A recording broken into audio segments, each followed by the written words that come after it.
On D.C. statehood, another matter. Today, the House of Representatives will pass a bill granting the District of Columbia official statehood. I applaud my House Democratic colleagues for taking this important step towards recognizing the full citizenship of more than 700,000 residents of the District of Columbia. This is a matter of just representation. Our system of government is designed to give everyone in our country a voice in forging their own destiny. Most citizens do that by voting for members of Congress and senators from their states to represent them in this temple of democracy, to advocate for their interests, to voice their concerns.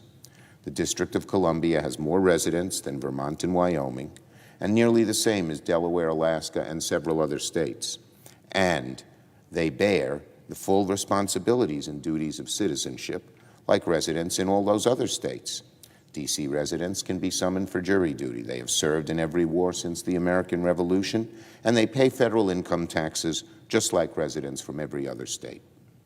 You can learn from any license plate outside. You can learn that from any license plate outside this building. And yet, they are denied real representation in Congress. In the words D.C. borrowed from the Founding Fathers, taxation without representation. Sadly, the debate over D.C. statehood has taken a rather dark turn. Some of my colleagues on the other side, rather than fashion any argument on the merits, have taken to denigrating the basic worth of residents of the District of Columbia, a part of our country that's 47% African American. One member of the minority party went so far as to say lawmakers should, quote, go out where the real people are across the country and ask them what they think about D.C. statehood. Get out to where the real people are. Bigotry, bigotry, bigotry. I shouldn't have to remind my colleagues that it's shockingly inappropriate to imply that lives and occupations and rights of D.C.'s residents are somehow less than their fellow citizens in other more real, quote unquote, and almost always more white parts of the country. We all know that the minority party opposes D.C. statehood because it fears giving political power and representation to American citizens if they might not vote for Republicans. It smacks of the effort going on right now in Republican legislatures all across the country to pass laws that are overwhelmingly make it harder for minorities, poor Americans, and younger Americans to vote. The far right, the hard right, which seems to be so dominant in the party on the other side, is so afraid of losing political power and so unwilling to appeal to anyone that doesn't already agree with them, that their strategy has become to restrict voting rights and deny equal representation in Congress to hundreds of thousands of Americans. So D.C. statehood, unfortunately, is part of a continuing thread of not allowing people their right to vote, to representation, that seems to be growing in the Republican Party, particularly here in the Senate and in legislatures throughout the country, unfortunately. Self-government, voting rights, these are not democratic rights. These are not Republican rights. They are American rights. They are issues of fairness and democracy. It's not about right and left. It's about right and wrong. D.C. statehood is an idea whose time has come. Now on climate. This year's celebration of Earth Day comes with an ambitious new goal from the Biden administration. The United States should aim to cut its greenhouse gas emissions in half by the end of the decade. It's a great goal. I fully support it. Not only is President Biden finally returning the United States to a position of global leadership in the fight against climate change, but he is showing that America is ready to ramp up our climate ambition beyond the Paris Agreement.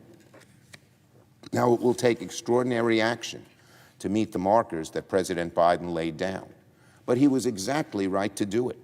If we need any reminders about what America can achieve when it puts its mind to something, President Kennedy committed to landing on the moon over the course of a single decade. If America could reach that lofty goal in the name of ingenuity, in the name of exploration, surely we can achieve this goal in the name of saving the planet on which we live. Now, I believe the best way to achieve this ambitious goal, is through bold action by this Congress, through legislation, to reduce carbon pollution while creating millions of jobs and economic prosperity in a new clean energy economy. Any legislation without a serious and bold climate component will make it much, much harder to achieve President Biden's goal. And we must work to have a strong green climate component in the American Jobs Plan. The Democratic majority here in the Senate is eager to get to work. One of the very first things I did when Democrats took the majority was to instruct every committee chair, the new committee chairs, to hold hearings on the climate crisis, to begin preparing for landmark legislation. I repeat once again that any infrastructure bill we consider here in the Senate must include green infrastructure, create green jobs, and make significant progress towards the reduction of greenhouse gases. And luckily, Madam President, the Senate will have an opportunity to address another serious climate-related issue next week. The Senate will consider a Congressional Review Act bill before the end of the work period to reimpose critical regulations concerning the release of methane into our atmosphere.